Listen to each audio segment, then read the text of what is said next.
warahmatullahi wabarakatuh. Mbaniriza ku GTV oli otya eyo yonna gy'osiibye olunaku lwa leero. Olunaku lwa Sunday tubeerawo kubanga tukutuusako program ebifa ku kitebe.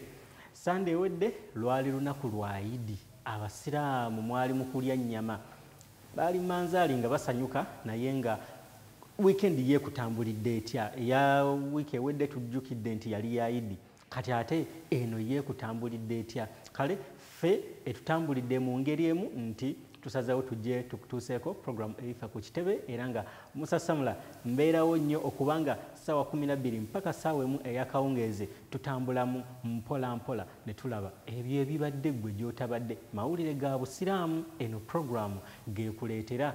Naye nga bwe nkutegeeza nti wiiki ewedde gaali manzaali ga Idi, kale awo wonna we tutambulidde ennaku ezaddako awo, ennaku zaali za kusala nnyama, kukalirira nnyama.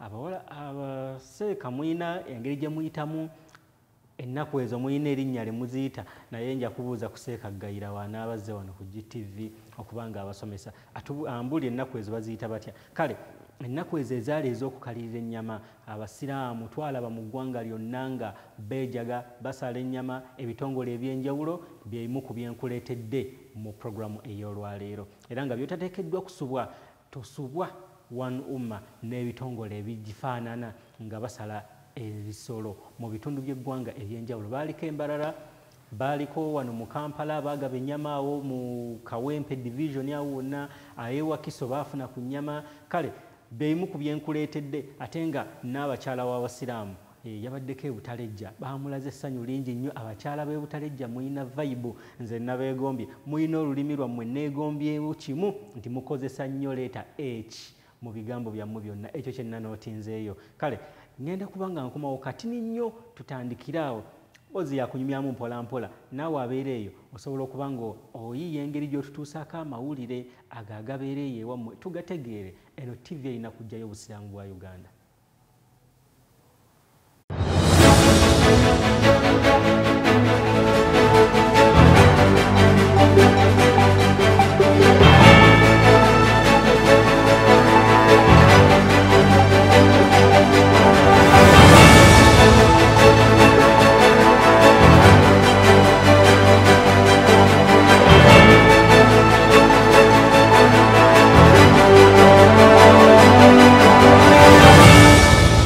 Ojjeko ate amawulire agafa ag'obusiraamu agabaddewo ag'okulya Idi n'ebyabadde awo, ate otunulira eggwanga eryaffe okutwaliza awamu, era mangi agabadde gatambula. Tuyina ababaka ba paalamenti nga mwana wattu abamu Idi baagiriridde munda, ate nno famire ya Honorable Yusufu Mutembule okuva eri e Butalejja, Idi nno yo baagiriridde Maziga olw'omuntu waabwe okuba nti ali mu mbuzi ekogga. Honorable Akamba naye mwana wattu weeyeeyo, era naye ali mu mbuzi ekogga. Kale bannaffe abeerwenga eyo nno gye tuva, Kyazanga, Kinoni, Mbirizi, mwenna abeeyo muli mutya? Omubaka omukyalo owammwe ebimu ku byayistinganye nga biraga nti obujulizi weebuli. Mukyala mugagga nnyo Muvundu. Kati ne neebuuza mwana wattu mwabeerwe nga abakyala muyimiridde mutya? Wabanga ayina ebizimbe ziggolofa ezikoma eri. Kale oyo nno naye era yakwatiddwa ku nsonga ezimu ze tujja okubanga twongera ffe okwetegereza tuzireke mu kamooli. Awo nno nga nvuddewo njagala okubanga nkutegeeza nti emikolo egy'okusala ebisolo gyatambulidde ddala okuva ku lunaku olwa Sunday, lwe lunaku olwali olwa Idi. Sunday ewedde ng'ennaku z'omwezi 16 olunaku lwali lwa Idi, era nga ebitongole bingi n'abantu baavaayo ne basiima gavumenti eya kuno okuba nti nno ebawadde eddembe ne basobose okuba nga basobola tukiyita okupracticinga eddiini yaabwe ey'obusiraamu. Era nga abamu ku bo abaakola mulimu guno ogw'okwebaza mwe mwali Sheikh Baguma Abdukarim, ono nga ku lw'ekibiina ekya Diyanet Foundation. Ekibiina kino nga kisiibuka mu ggwanga erya Turkey, era nga mwana wattu ekitongole kino akikulira ye President Recep Tayyip Erdogan, musajja ow'amaanyi wali mu ggwanga erya Turkey. Bano baasaze ente wano mu ggwanga erya Uganda. Abannayuganda baalidde ennyama y'ekitongole kino ekya Diyanet nga wali mu western part of Uganda, eyo nno nga ziri district 36 ezikola ebbendobendo eryo erya western. nga basaze ente ezisobera ddala mu 1,200 era nga ennyama yagabiddwa abasiraamu ne balya ennyama okumalira ddala ennaku zonna ezabadde eza Idi. Ono nno yatutegeezezza nti nga bayambibwako gavumenti ya Uganda n'ekitongole kino ekya Dianet era mu ggwanga lyonna okutwaliza wamu basaze ente ezikwata mu 1,200. Kale mwana wattu ne basaba nti embeera esigale ng'etambula bwetyo kijja kubanga kisobozesa okubanga ne gye bujja mu maaso beeyongera okubanga ate bongerako bwongezi. Njagala nkuwe ku mukulu ono nga ayogera atubuulira ku mbeera gye bayiseemu okusala ate tukomewo nkuwa ebitongole ebirala ebyabadde era mu mulimu gwe gumu. Tovaawo.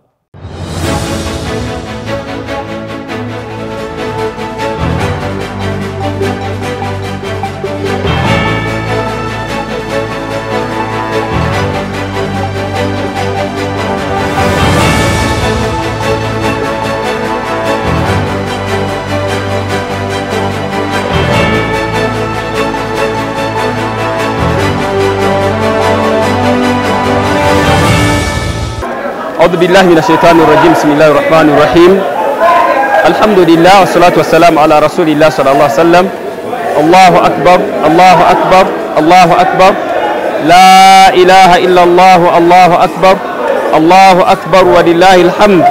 أبيبتي بمنا السلام عليكم ورحمة الله وبركاته. نقول وعيدي نزيب أقوم عبد الكريم ونقول وعيدي تولي مشيبوغا يشيمبارارا wetwazze okubeera nga tukolera naye tulina baganda baffe abatake okuva mu gavumenti y'ettake abazze ekitongole ekiyitibwa Dianet Foundation nga bajja buli mwaka na luno bazze naye nga bali mu ggwanga wonna. So group eyaffe eri mu Western Region era mu Western Region tusuubira okusala ente eziwera 1,200 ne mu ggwanga wonna tusuubira okusala ente eziwera 1,200 insha Allah taala. Obukulu bw'okusala budda gye tuli ffe ng'abantu n'ekyo tukubiriza abantu mwenna okubeera nti musala olw'ensonga Allah agamba tayagala nnyama yadde musaayi gwa nte zino wabula twagalamu takwa. N'olwekyo obukulu bw'okusala takwa ng'ogyeko okubeera nti tujjukira ekikolwa kya nabbi waffe Ibrahimu alayhi salatu wassalamu kubeera nti yali agenda okusala omwana we Allah n'amununula kabonero akalaga nti empeera nnyingi nnyo ezirimu. Omubaka Muhammad sallam gamba nti olunaku lw'enkomerero Allah agenda kufuula zino ensolo ze tusala ozifuula ebyebagalwa eby'ebbeeyi. Bulijjo bwe mba njogera ku byebagalwa eby'ebbeeyi ntera okutunzaako ku bantu abatera okulaba zifirimu ezo naddala ez'abazungu nga ayina embalaasi ey'ebbeeyi. Embalaasi babeera n'embalaasi okubeera n'embalaasi enjeru ya bbeeyi nnyo egula sente nnyingi naye bw'ogiza mu mmoroka ez'olwaleero gamba nti eyinza okubeera limousine mmoroka ey'ebbeeyi weeziri mmoroka nga zichevrolet n'endala kubeera ng'omuntu agivuga balabira ddala ng'oyo omuntu mubedde munene naye Allah agenda kufuula ensolo y'omujjana ensolo ennene ensolo ey'ebbeeyi nga yegenda okutambuza eno agenda gikufuulira ensolo ey'ebbeeyi. N'ekyo Nabbi sallam agamba nti Allah agenda kwola bamalayika bagambe ya malaikati la tamshi ibadi rajilin abange bamalayika bange temutambuza baddu bange abo nabigere kugenda mujana rukubuhum bebagaze ala najaibum ebyo ensolo zaabwe ze bakola batya ze basala. N'olwekyo ofiirwa chance eyo gwe ng'omuntu n'ekyo osobola okusala. Ekyokubiri ntera okubiriza abantu nti osobola okukwata n'osevinga n'okwata akabokisi n'okateekanga musingi 10,000 buli lunaku ennaku 365 oba olina emitwalo 36 almost osobola okusala embuzi osobola okusala endiga oba okuweza ente oba okwegattira ku bantu 7 nga abantu batera okukola mu bitundu ebisigadde n'oba nga naawe empeera ezo ozifuna. Tuleme kubeera bakodo okulinda abaganda baffe bawarabu nabatake mu nsonga eno.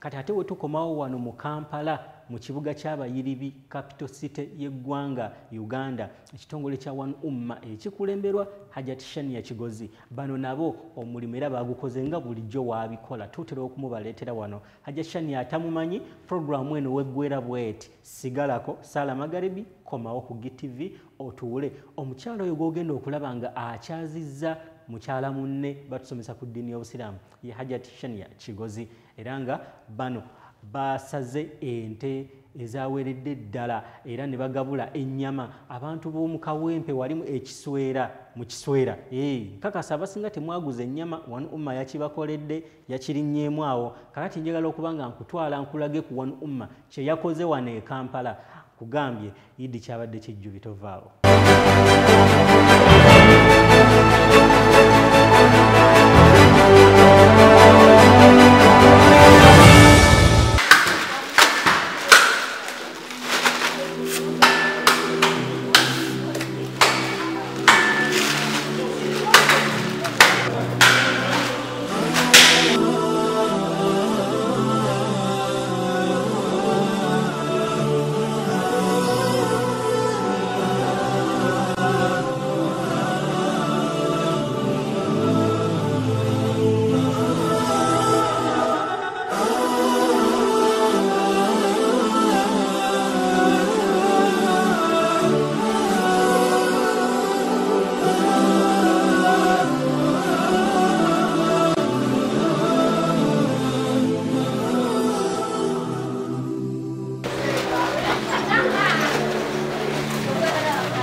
njagala okuba nga nkutuusaako y'eyokuba nga wakati mu kwetegekera kye baayise Family Festival era nga kino kirimu ekitongole kya Peace Global Foundation, kirimu ne Interreligious Council of Uganda. Abo boolaba kitongole kiri kyenkugambye ne Interreligious Council of Uganda.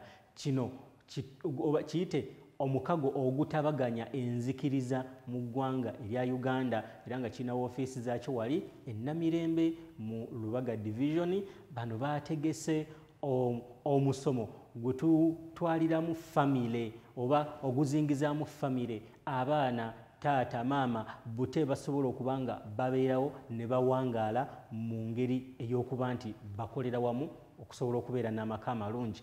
Bano babadde ku Hotel Africana omukolo guno we gwabadde, wabula nga njagala okutegeeza nti guno omukolo si gwe guli ogulangibwa, guno gwabadde kwegamba kwefumiitiriza butya famire ezo bwe zisobola okuba nga zikwasaganya embeera nga beetegekera omukolo ogwa 29th wali olw'omukaaga olujja ogugenda okubeera e Kololo era nga batugamba nti omukulembeze w'eggwanga yagenda okubeera omugenyi omukulu. Kale amadiini gonna nga gavuddeyo ne gatuula wamu butya bwe gasobola okuba nga gawa amagezi famire zisobole okuba nga ziyimirirawo. Awasa omukyalo omu obeere ne famire ennungi, naawe omusiraamu awasa abakyala abana oweere n'ennamba emu n'ennamba bbiri n'ennamba ssatu naye nga bonna teri atoma n'abaana booli tebalumba baana boono nti taata mmwe yabaagala nnyo okusukka ku ffe. Kale suubira okuba nga ogezaako okuba nga okifumiitiriza n'okitegeera. Aboogezi ab'enjawulo ku mukolo guno wano ku Hotel Africana baabaddewo nnyo okuba nga bayina obujulizi bwe batuleetera n'okuba nga basomesa eggwanga mu ngeri emu ey'enjawulo. Omwabadde omulamuzi Justice Batema okuva wali ku kkooti eyiganga, omwabadde omukulu Mondo Kyateeka, ono nga commissioner wali mu ministry ey'ekikula ky'abantu oba gy'oyinza okuyita Ministry of Gender, Labour and Social Development naye nga mu Luganda gye tuyita Ministry ey'ekikula ky'abantu era ng'ono yavunaanyizibwa ku nsonga z'abaana. Twabaddemu ne ASP Ruth Kintu, ono naye nga yavudde mu Police Department ekwasaganya ensonga z'abaana, Shekat Radhia Namakula n'abalala bangi abaabaddewo okuba nga omukolo guno baguweesa ekitiibwa. Kale mu bano ebyayogeddwa mwe mwabadde omukulu oyo Mondo Kyateeka gwegambye nti commissioner okuva wali mu Ministry of Gender, ono nga yatuwadde percentages ddala abaana abawala ga percentage kwe bayimiridde mu kufumbirwa ku myaka egikyali emito oba obufumbo obutannaba kwetuuka, abafumbirwa nga tebannaba kwetuuka nga ddala percentage ziri waggulu nnyo era nga natutegeeza nti banoonya solution okuba nga zino bazikkakkanya era nga ezimu ku solution mu kukkakkanya ekyo kwe kuba nti cabinet egenda mu maaso n'okuba nga etuula eyise policies ku nkuza y'abaana ne ku ndera y'abaana. Kino nno nga balaba nti kijja kuviirako okubanga abaana bakuzibwa mu ngeri eyimiridde obulungi. Njagala nsooke nkuwe ku mukulu ono then ate nkomewo nkuwe ku balala ababaddewo tovaawo.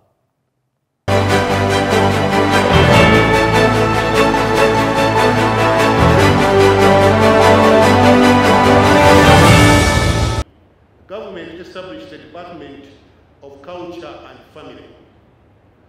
And this department in the Ministry of Gender, Labour and Social Development spearheads policy. The very latest policy we are working on, which I want to pronounce that we might serve you that as your Christmas gift, is the National Family Policy. We have decided to work on the National Family Policy, and I want to announce that this is before Cabinet for discussion and approval. Oh, clap if you must clap. Thank you very much. Prior to this, we thought that everybody who decides to produce a child is ready to parent. How wrong we were. And so we have come up with parenting guidelines to guide the mothers and fathers in this country. I've said severally that in this country we have so many mothers and so many fathers, but very few parents. A parent is supposed to nurture, to love unconditionally, to protect, to skill, and to do all this that prepares a child to become an adult. So we decided to come up with parenting guidelines, and we have also developed curricula to train people how to parent. We also realized that a number of women were missing on empowerment through leadership, but also economic empowerment. We thought that where you find a woman who is economically stable, the family many times stands. When you find a woman who is dependent on the husband, there is a lot of GBV in that home. And empowered women, that's the way we want to go.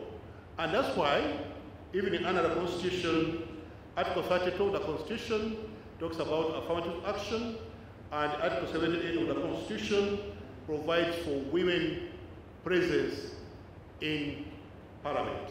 And that's why we have a woman member of Parliament in each of the districts, in addition to those who have the stamina to stand and tussle with men and sometimes defeat them. We also established women councils that run from the village to the national level as training grounds for the women into leadership. Under economic empowerment, different programs have been designed. One of them is the Uganda Women Enterprise Program. The other is the Youth Livelihood Program. We have now started implementing the GROW program. All these are aimed at economically empowering the women, to give them the muscle, to even bargain on how many children they should bring into the world. Because sometimes we have seen so many families that are producing beyond their capacity to manage. And when men realize that school fees is sitting on their head, they run away. And so, we are telling people that can you produce only the children you can afford to look after. We run a reception center here in Nakuru. I have over 150 children that were produced and abandoned by the garbage pit. And there are also other private NGOs that have taken on the role of caring for the children that are abandoned. You start questioning yourself, how can somebody be pregnant for 9 months and then just throw the baby away?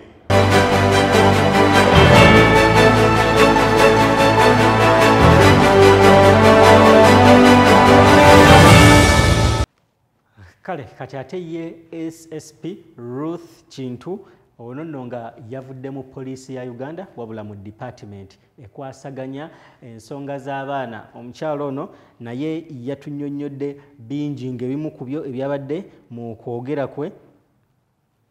Yatubuulidde nti ensangi zino obutabanguko mu maka tebukyava ku maama na taata bokka, wabula n'abaana bennyini kati abazaaliddwa beenyigira mu butabanguko. Kitegeeza nti nno bwe tuba nga tubadde tutunuulidde taata ne maama butebe tubagonjoola babe nga amaka gatereera, kati ate n'omwana tuba tumugattako mu byatuuse, kubanga n'omwana akola kyamaanyi ku butabanguko bw'omu maka. Ekyo nno kituufu. Mwana wattu abaana abawala si bokka naye abaana abawala bamanyi okwegatta ku bannyaabwe, bataata ne batwala kaguddeyo. Kale omukyalo ono ze zimu ku nsonga ze yatuwadde, era nga n'ayongerezaako nti era ensangi zino abakyala bakoze nnyo kyamaanyi oba bayitiriza okusiba abasajja abaana abatali baabwe. Bino nno ng'era w'obitunuulira ze zimu ku nsonga ezivaako domestic violence mu maka.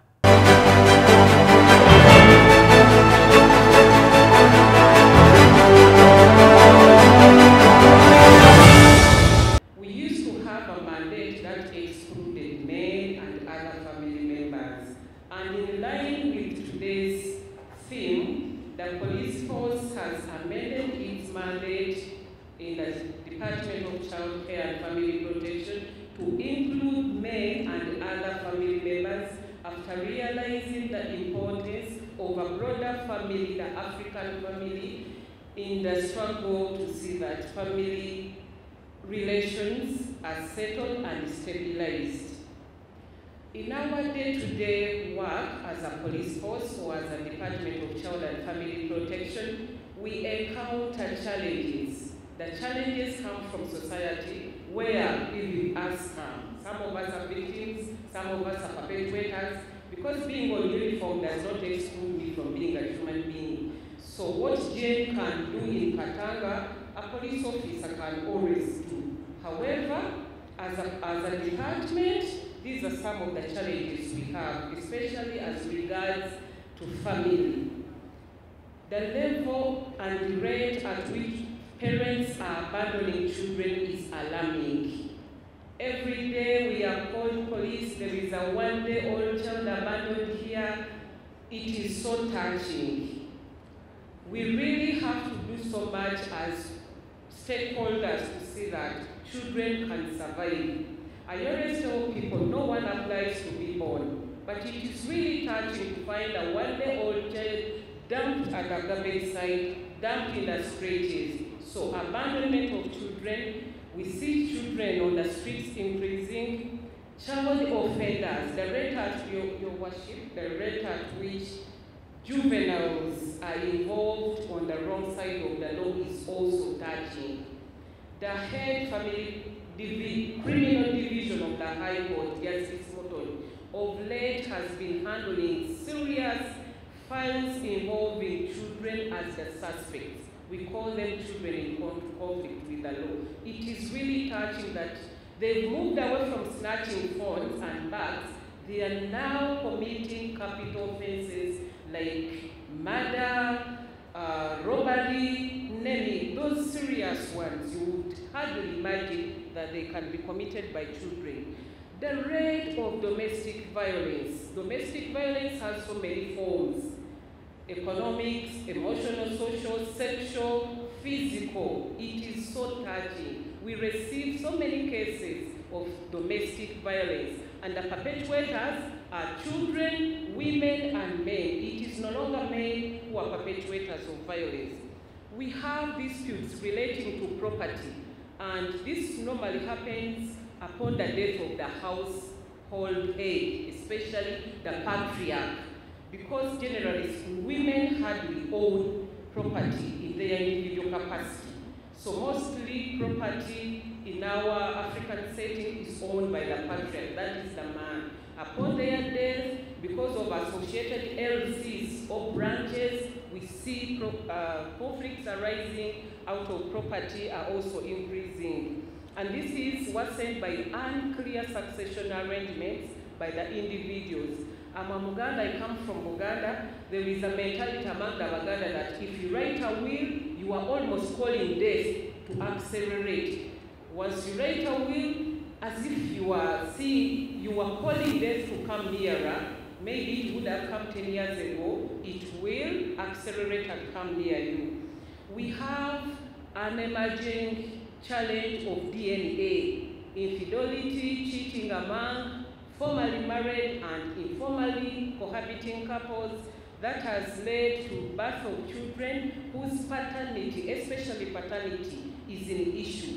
It is becoming a security matter, and we are taking note of that.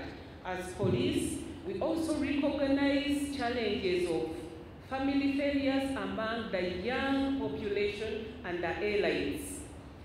Allow me refer you to a song by this senior singer, Sebata, Amakagaba Somye. We would ideally think that when you attain formal education, you would act in a manner different and more modernized than an ordinary person. I lived in Nakaseke. I come from Nakaseke. Ideally, society would expect Ruth, with the formal qualification she has attained, to behave at least better than an ordinary person who could have stopped in P2. It is very ashaming that among the young population and the elites, family is failing at a rate faster than what we call the illiterate or the less educated. And this is associated with so many factors: the issue of human rights exposure, the internet, globalization, which is not helping to have a strengthened family setting.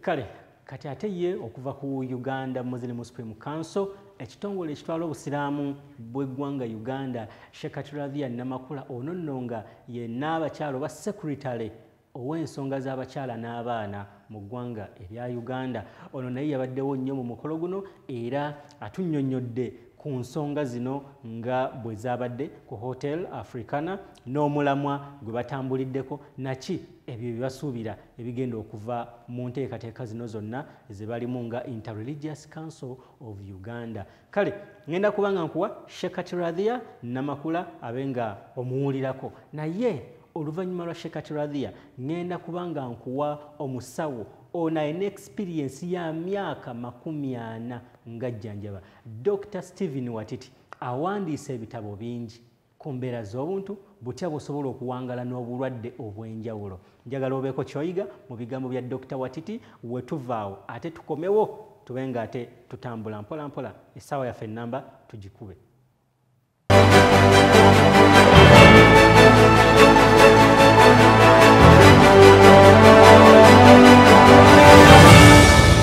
Tweteekerateekera olunaku olunene olunaabeerawo nga 29 June olw'okukuza ensonga ya famire wano mu Uganda era lugenda kubeera kkolo, wabula nga terutunatuuka olwaleero tubadde ne dialogue okubaganya ebirowoozo, okusharinga buli ddiini ekoze eki, kuba omukolo guno gwa Interreligious Council omukaaga ogutaba enzikiriza zonna mu ggwanga.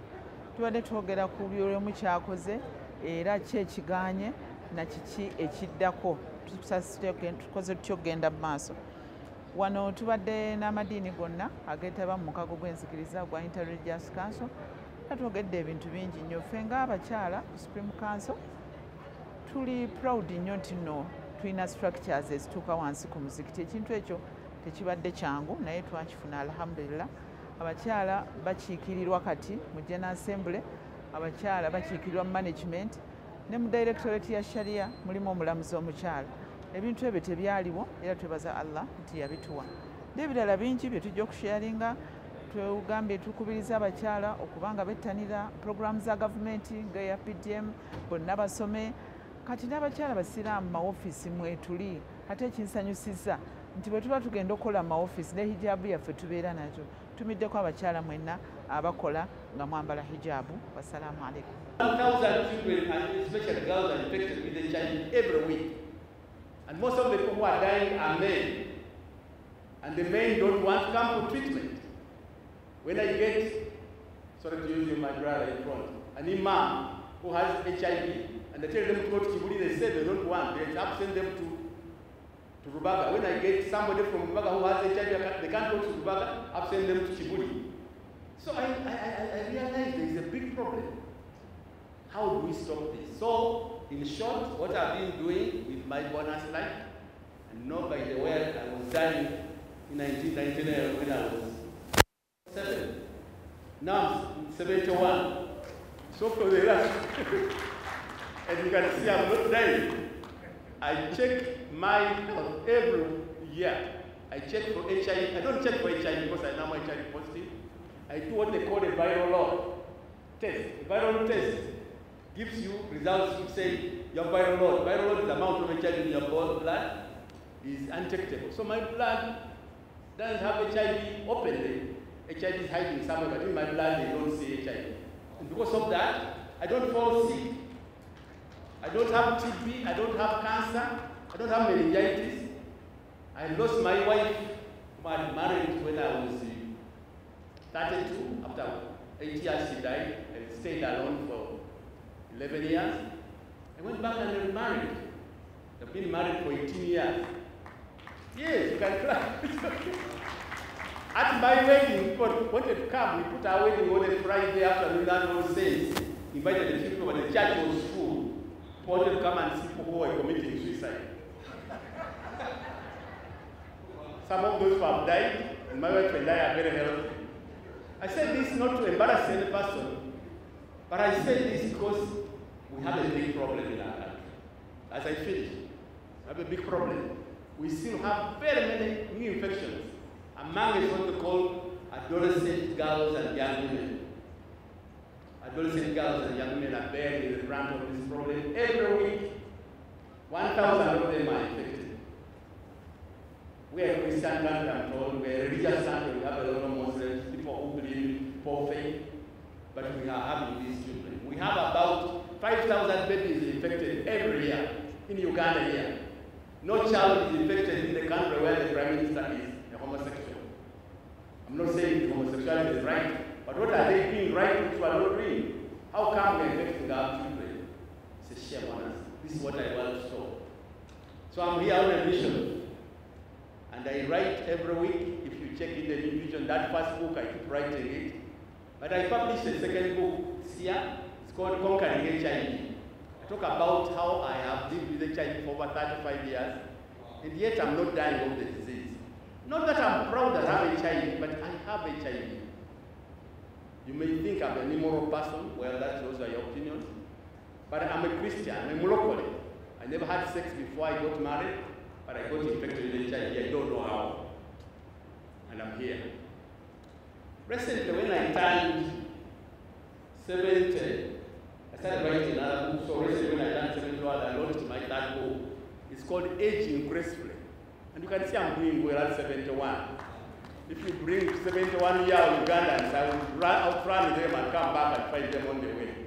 Most of them, not all. What am I saying this? I am saying that a lot of people are dying because of what the Bible calls lack of knowledge.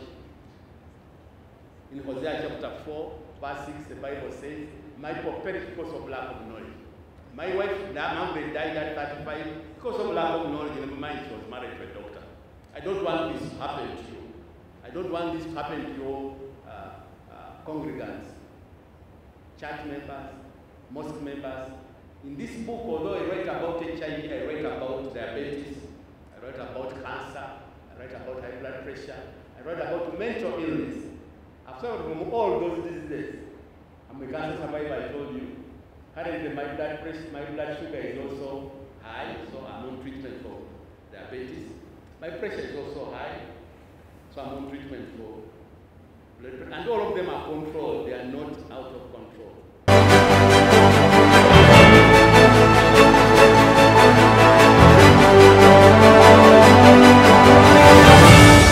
Njagala okubanga nkwebaza okubanga weekumidde ku GTV TV y'obusiraamu mu ggwanga for unity and development. Muli mutya abatulaba nga musinzira mu bitundu by'eggwanga ebyenjawulo e Wakiso, abatulaba nga musinzira mu Kampala, Masaka, ab'emukono bannange mukono muli bangi. Ate we kyatuuka ku kazannyo ka Magnificent Century mukono mwebale kubanga muwagira GTV. Tulina enteekateeka mu maaso awo nga GTV gye tujja okubanga tubanjulira abalabi baffe. Twagala okubanga tubabeereramu nammwe mutubeereremu. Si bwe kiri?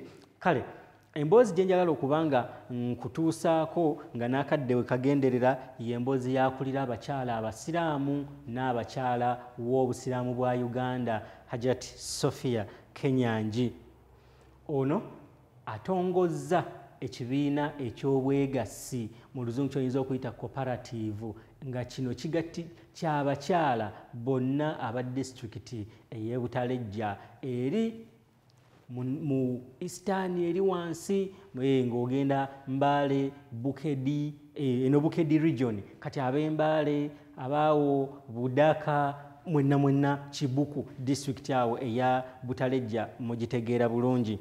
Hajati Sophia Kenyanji wano wasinzidde n'akubiriza abakyala bonna okukola ebibagattako omutindo nga okuwagira enteekateeka za gavumenti, nga kino kigenda kubanga kibayamba okubanga beekulaakulanya. Hajati Sophia, kansooke mukuweeko ate tukomewo.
enjiri tukolewo cooperative yaffe tulabe nga at least abaana baffe banywerera mu masomero.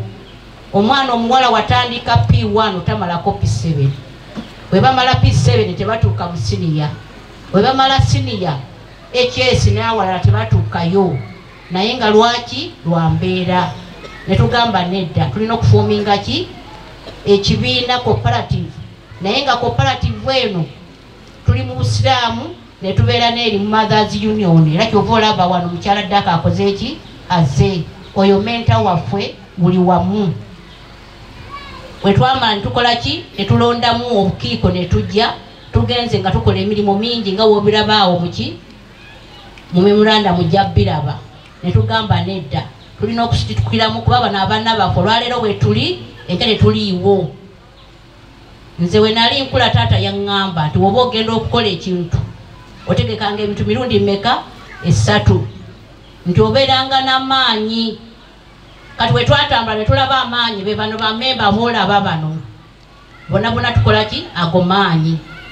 Naŋŋamba nti obeeranga n'ow'amagezi. Amagezi tugalina tufunye mu ba Mothers Union, tufunye mu BMPs, tufunye mu tuzze wamu. Ate naŋŋamba ekyatobeeranga ne ssente. Kati zo ssente ze zaafuddemu ne tugamba nedda tulina okutambula tunoonye ssente tumalewo ekizibu kyaffe kino eky'abaana abawala ebutaleja nabo babeereko baana kuba jo naluli ne bandaali genda myaka 10 ajja kuba akuze. Kati nga bagalayo abantu ate banatwala wa P7 nedda. So tulina ebintu bingi bye tugenda nga tukola. Maama tusanyuse nnyo tusanyusize ddala okulaba nti ozze okwanukula omulanga gwaffe. Ngeri yosobola okuyemeresa ngo ni unangu umebesa siku nasomesa hina siku nasomesa bana ni unangu umebesa siku naaliye be ngaha ninye mulino mukusomwe no mubala kubanga omukisoko muli nago ni production of Itawe district nti moto wenywe si manje lobinga no lobinga omuntu woti na mulini ole hakirejo okuba ati walisi ngoma efa kujirenga abasiramu ngati ate kozi ndi msiramu ngati ngaliye bitu yuhano kwa mahalulu wati jana kwa mati mupa halu kubandi hina ndi msiramu sijibanga nesiki balitekesa to wasi wenda balabe ne weso wo mati nalo me nje na ole nje ni ambisio lulinga mama daka enda kwa waso kuja huko kubanga ngajo lombe ya watu you le girlfriend of mine in Uganda oyo mwe ole chama hiwa ndome kiro oyo ga ndome intisi manita hululinga nti akoye kwekerera kubendere mu wero sifayi ndiwo usana kubana wala honi newe kubage basa wayaga mulomatu bushembe na ba secretaries ba finance this one is the best ana hawo nawo lulinga mama swa hiroma ntina yefe West kuline hizibu siba naho nge kubanga oli musiramu oyo ga ndome ligambo era I applaud you for that era nango ene yo simayeka ninola ngala ebitu tango wala hina ogana ete kachigano me yali hina yali tufu abantu chawo bati baba langi kubanga bulomere nawo hina akulye ngalo mat na yeno bali wenda kufuga ngani ye mama we mpi kubanga ene wenywe ibe dini bikola hina bimumayo Allahu sasirire bambi njagala kusaba abantu be butaleje eno ye butaleje olwaleero muwademu abade wali kwebaka eno ye butaleje olwaleero taleje olwaleero tuna chairman atwala byokulondesa ye butaleje mama tokubuliranga abantu bano chairman where are you chairman goli mwana wange ate wenjogera n'obwawo kiba kitegeeza ki chairman commissioner goli muntu mukulu njogera njagala ojogere ngo yimiridde wano ono mwana wange kubanga twatusaba ekifo kino ye yabeeranga mu birala ffe nga tuli mu byaffe abatamanyi lunyoli akalulu kono kanyigirizako Oluganda kubanga nali sirumanyi bulungi kubanga we nagenda nasabanga Luganda nti ono mwana muwe ne bambuuza ediguli nti abirina ne bambuuza empisa nti mujja kujerabirako ne bambuuza omukwano ne bagamba mujja kulaba kati omukwano gutandise bamama nga mukulemberwa Amirati wa mujagala kubebaza nabagamba mujje kukola alina bagamba nti uli omu yenna anajja nga ajja kulwanyisa nkola ya butaleja muzirimu ye mwenyine agenda kulemererwa I repeat, njagala okiddamu. Nabagamba nti buli omu yenna anajja mu Butaleja nga yagala konoona ebyabeerawo ajja kulemererwa ddeyo. Bakyala mmwe muli mu Butaleja mwaze kukola. Muwe baba mwe ebitiibwa mubulidde. Awo mwenye mange ebitiibwa. Otafuna mitwalo ebitano okwepa hati nazifuna ku magezi gange. Tewali muntu afuna ekintu ku magezi ge. Wazira unity. Obumu buleeta buli kimu kyonna. Mama nga amaliza nsaba abantu b'Ebutaleja tubeere ekintu eki. Tuli wansi wa bukulembeze bwaffe Dr. Sheikh Haji Shaaban Ramadhan Mubaje. Tumwagala nnyo. Ne tubeera n'obufuzi obuliko tehawulwa Yoweri Kaguta Museveni tumwagala nnyo era tubaagala nnyo Allah katutu atwagala awo nawe oli kulevwe nawe tukwagaliramu nnyo sofi tukwagala nnyo ate kasita olinnya Ebutaleja obanga waliwo kyeyagala mu kyama onkubirangako esimu ogimanyi bulungi esembayo ne emyenda 3 mbadde ngamba tuipo 9 eyo MTN Airtel MTN esembayo n'enkaaga onkubirangako nti mwana wange twagala tutukole kino tulobinge kino insha Allah nja kusulanga ndaba nga nomba duwa kijja kubeera ekyo kaso tuse Ebutaleja bawe ate buli myezi 3 janga kwe Ebutaleja olabeyo tokuba ugamba nti dazeyo kiwedde mu baana mubeeramu omwagazi ne Allah naye yalondamu nabiyo na Muhammad sallallahu alaihi wasallam abeera mwagazi jali kati nafwe mudise ziri mu Uganda Butaleja ebere timukitwala kino Butaleja ebere ngo yagala nnyo naye ero yagala nnyo weba ne bahiso muhaire mu koleyo.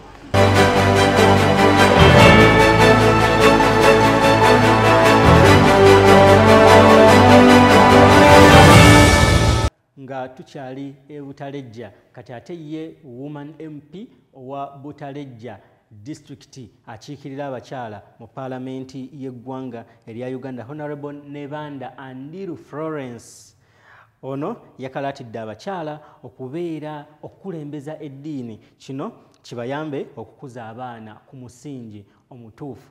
Omukyala ono ye woman MP w'e Butaleja.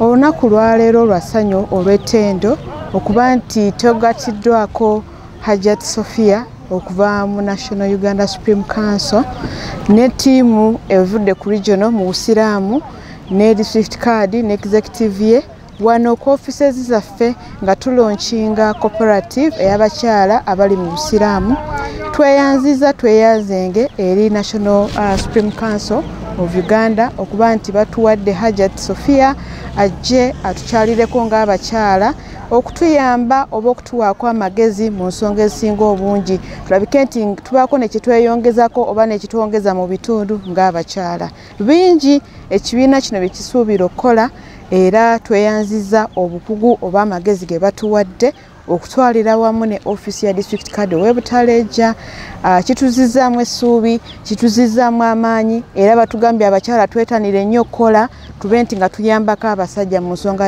z'enjawulo n'ekirala batugambye nti tufeeyo nnyo ku bulamu bw'abaana kubanga bamaama ffe tusinga okuba n'abaana abo tetubaleka kugenda kukola bye batasaanidde kukola n'ekirala tukulembeze nnyo ekintu kye bayita eddiini kubanga gwe musingi mu baana tube nti tukuze abaana ab'obuvunaanyizibwa nga batya Katonda.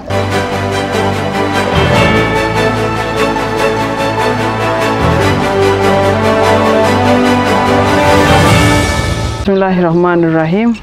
Saawa zino tuli e Butaleja district nga national chairperson Uganda Muslim Women Council bakyala bampisa okulaunchinga sa cooperative yabwe Butaleja Muslim Women Fraternity Cooperative Society gyetusobodde okulaunchinga wano abakyala babadde organized cooperative yaffe erina numbers eri mu 2 n'okusoba kintu kikulu nnyo kubanga abakyala labye bali organized bali united ate kyebakola bagezako kitegeera kati ekikulu nti tulina okulaba basobola okufuna training mu society yabwe ate ne funding era basuubiza nti sijja balekerera nja kufaayo nnyo okulaba nti tugezako bafunira funding mu different organizations.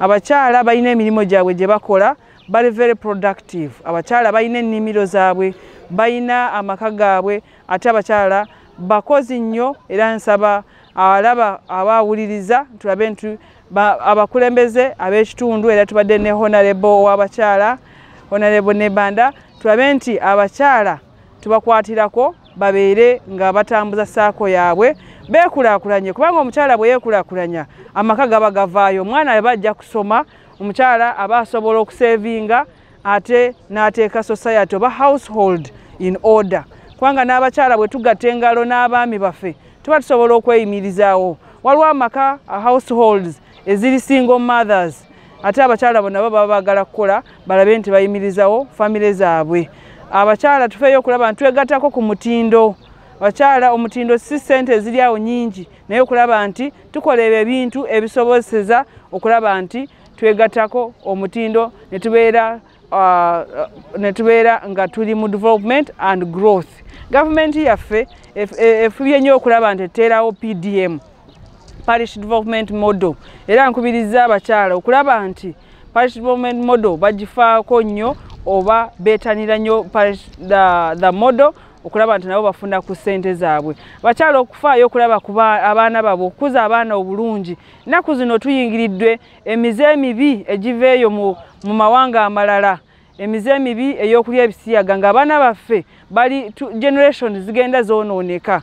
Kati nfaayo nnyo okulaba nti famire eddawo era ngenda nkubiriza abakyala okulaba nti tuzaawo omusinje gwa famire era famire baana mukyala na mwami si baana kugenda nga batayaya. Tufeeyo nnyo okulaba nti tuli clean oba abakyala abayonjo kubanga obuyonjo bujjako endwadde mu maka gaffe ne mu society yaffe. Nsiimye nnyo organization y'abakyala eno ne district leadership ne honorable women MP ow'Ebutaleja okulaba nti babakwatiddeko omukolo guno ne gubeera nga gutambula ate ne gubeera successful.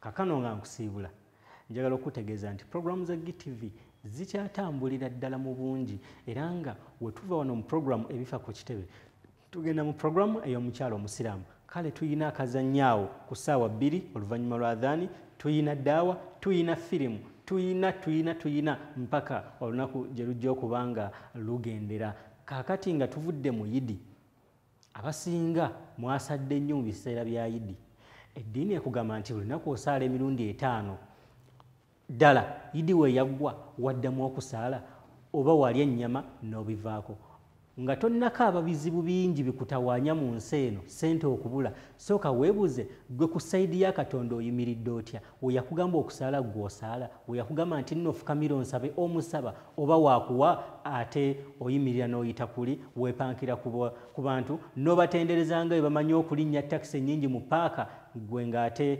otambuza mmotoka yiyo mwana wattu abasinga mutuduulira mumuzitegeera mutya takisi mu paaka n'otegeera nti eno yeekutwala ekawempe eno yeekutwala ekitebi nze mwana wattu zannemu okutegeera kale nga tonnabakaabira Katonda nnaku yo sooka obe nga weetunula mu mutima gwo olabe butya bwe weetereeza oluvannyuma ne Katonda akubeereremu. Musasamula GTV programu ebifa ku kitebe tuddiŋŋane Sande ejja nga ate tukuleetera ebinaabaawo mu wiiki eyo abeerwengo nzeemu okubatumirako mwebala okubanga gye muli.